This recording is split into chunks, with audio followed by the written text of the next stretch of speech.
Hi. Today we are going to talk about Alzheimer's disease. This is a devastating disease that is global. It covers all aspects of the brain and all aspects of the person affected's life. Unfortunately, because it's global, it's also going to affect the family and anyone who they love or care about.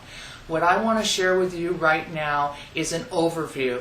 How Alzheimer's disease affects the individual and how it affects the family, so that you get a sort of baseline to prepare yourself for what you're going to be observing in your family member.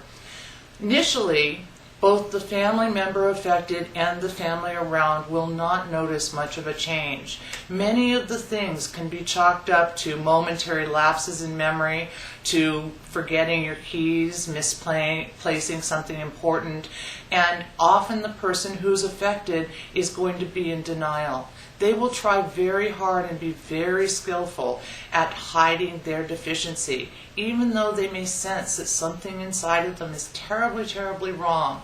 They will not want to admit that that something is really there. It's the important part of the family that they play in diagnosing and understanding that the patient needs to see a physician.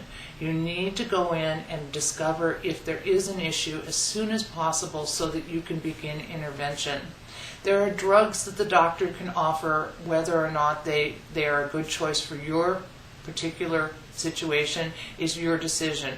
But there are drugs out there that may somewhat slow the progression of Alzheimer's.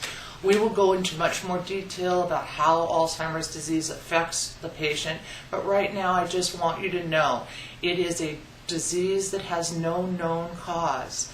It is a disease with no known treatment and no known cure. And unfortunately, over the next 4 to 7 years, maybe 10 if you're lucky, it will result in death. And people need to understand that there is hope for the quality of life. There is hope for the joy that you can share with your loved one. And there is hope for the communication and intimacy that you can have when you know that your time is limited. So don't waste a single moment, and embrace them with love, understanding, and respect. Bring them back into your world so they don't lose theirs.